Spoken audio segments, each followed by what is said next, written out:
മഹാനായ യൂസുഫ് ഇബ്നുൽ ഹുസൈൻ റഹിമഹുല്ലാ, അബു യാക്കൂബ് യൂസുഫ് ഇബ്നുൽ ഹുസൈൻ അർ-റാസി റഹിമഹുല്ലാ വഫാത്താകുന്നത് ഹിജ്റ 304-ലാണ്.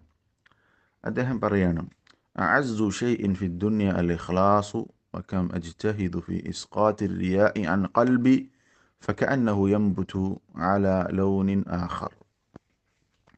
അദ്ദേഹം പറയാണ്, അഅസ്സു ഷൈഇൻ ഫി ദുനിയ, ദുനിയാവിൽ ഏറ്റവും അസീസായ, അസീസ് എന്ന് പറഞ്ഞാൽ ഇവിടെ ഉദ്ദേശിക്കുന്നത് ഖലീലുൻ നാദിർ, വളരെ വിരളമായി അപൂർവമായി കാണപ്പെടുന്ന ഒന്നാണ് ഇഖ്ലാസ്, അൽ ഇഖ്ലാസ്.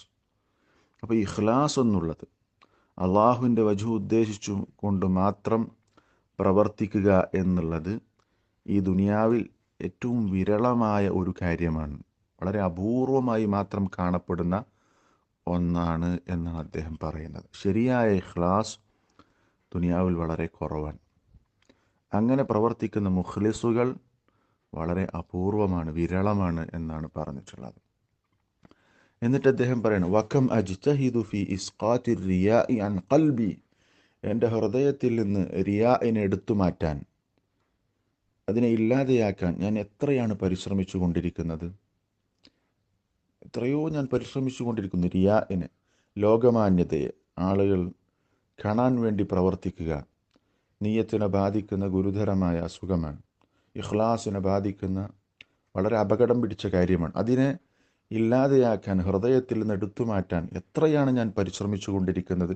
ഫകഅന്നഹു യംബുതു അലാ ലൗനിൻ ആഖർ, അത് മറ്റൊരു നിറത്തിൽ, മറ്റൊരു രൂപത്തിൽ അത് പൊട്ടിമുളച്ച് വളരുന്നത് പോലെ വീണ്ടും ഹൃദയത്തിലേക്ക് വരുന്നു. അതിനെടുത്തു മാറ്റാൻ ശ്രമിക്കുന്നുണ്ട്, പക്ഷെ അത് മറ്റൊരു രൂപത്തിൽ, പല രൂപങ്ങളിൽ അത് ഹൃദയത്തിൽ വീണ്ടും മുളച്ചു പൊന്തുന്നത് പോലെയാണ് എന്നാണ് അദ്ദേഹം പറഞ്ഞിട്ടുള്ളത്. ഇഖ്ലാസോടുകൂടി പ്രവർത്തിക്കുക എന്നുള്ളത് ഏറ്റവും പ്രധാനപ്പെട്ട കാര്യമാണ്. നീയത്തിനെ ശരിപ്പെടുത്തുക, നമ്മുടെ കർമ്മങ്ങളിലൊക്കെ ഇഖ്ലാസിന് ഉറപ്പുവരുത്തുക എന്നുള്ളത് ഏറ്റവും പ്രധാനപ്പെട്ട കാര്യമാണ്, ഏറ്റവും പ്രയാസമുള്ള കാര്യവുമാണ്. സുഫിയാനു സൗരി റഹിമഹുല്ലാ പറഞ്ഞതുപോലെ, മാ ആലജ്തു ഷൈഅൻ അശദ്ദ അലയ്യ മിൻ നിയ്യതി ഇന്നഹാ തതഖല്ലബു അലയ്യ, ഞാൻ ഏറ്റവും പ്രയാസപ്പെട്ട് കൈകാര്യം ചെയ്ത കാര്യം നീയത്ത് ശരിപ്പെടുത്തുന്ന കാര്യമാണ്, അതിങ്ങനെ മാറിക്കൊണ്ടിരിക്കും എന്നാണ് പറഞ്ഞിട്ടുള്ളത്. അപ്പോൾ നീയത്തിന്, ഓരോ കർമ്മങ്ങളിലും ഇഖ്ലാസിന് ഉറപ്പുവരുത്തുക എന്നുള്ളത് വളരെ പ്രധാനപ്പെട്ട കാര്യമാണ്, ഏറെ പ്രയാസമുള്ള കാര്യവുമാണ്. നീയത്തിനെ ബാധിക്കുന്ന പല അപകടങ്ങളുമുണ്ട്. നീയത്തിൻ്റെ, നമ്മുടെ പ്രവർത്തനത്തിൻ്റെ പ്രതിഫലത്തെ നഷ്ടപ്പെടുത്തി കളയുന്ന പലതും ഉണ്ട്. അതിൽ നിന്നെല്ലാം ഹൃദയത്തെ ശുദ്ധമാക്കുക, പ്രവർത്തനങ്ങളിൽ ഇഖ്ലാസിന് ഉറപ്പുവരുത്തുക എന്നുള്ളത് കുറച്ച് പ്രയാസമുള്ള കാര്യമാണ്.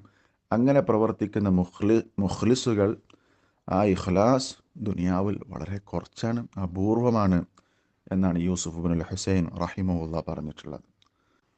അതുകൊണ്ട് ഇഖ്ലാസിന് ഉറപ്പുവരുത്തി കർമ്മങ്ങൾ ചെയ്യാൻ നമ്മൾ ഓരോരുത്തരും ശ്രദ്ധിക്കേണ്ടതുണ്ട്. അല്ലാഹു തആല മുഖ്ലിസുകളുടെ കൂട്ടത്തിൽ, ഇഖ്ലാസോടുകൂടി പ്രവർത്തിക്കുന്ന, അള്ളാഹുവിൻ്റെ വജ്ഹ് ഉദ്ദേശിച്ചുകൊണ്ട് മാത്രം പ്രവർത്തിക്കുന്ന ആളുകളുടെ കൂട്ടത്തിൽ നമ്മൾ ഉൾപ്പെടുത്തി അനുഗ്രഹിക്കുമാറാവട്ടെ. ഈ ഇഖ്ലാസിനെ ബാധിക്കുന്ന, അതിനെ പരിക്കേൽപ്പിക്കുന്ന മറ്റു അപകടകരമായ കാര്യങ്ങൾ എന്തൊക്കെയുണ്ട്, റിയാ ഉൾപ്പെടെ, ലോകമാന്യത ഉൾപ്പെടെ മറ്റു നീയത്തിനെ ബാധിക്കുന്ന ഏതൊക്കെ കാര്യങ്ങളുണ്ടോ അതിൽ നിന്നെല്ലാം അള്ളാഹു തആല നമ്മെ കാത്തുരക്ഷിക്കുമാറാവട്ടെ. നമ്മുടെ നീയത്തിനെ നമ്മുടെ ഇടയ്ക്കിടെ പരിശോധിക്കണം. ഓരോ കർമ്മങ്ങൾ ചെയ്യുമ്പോഴും എന്താണ് ഇവിടെ ഞാൻ ഉദ്ദേശിച്ചത്, ഇഖ്ലാസ് എൻ്റെ പ്രവർത്തനങ്ങളിൽ ഉണ്ടോ എന്നുള്ളത് നമ്മൾ ഓരോരുത്തരും ഓരോ സന്ദർഭങ്ങളിലും പരിശോധിച്ചു കൊണ്ടേയിരിക്കണം. ഇഖ്ലാസ് എന്നുള്ളത് ഏറ്റവും പ്രധാനപ്പെട്ട കാര്യമാണ്. അല്ലാഹു തആല മുഖ്ലിസുകളുടെ കൂട്ടത്തിൽ നമ്മൾ ഉൾപ്പെടുത്തി അനുഗ്രഹിക്കുമാറാവട്ടെ. അസ്സലാമു അലൈക്കും വറഹ്മത്തുള്ളാഹി വബറകാതുഹു.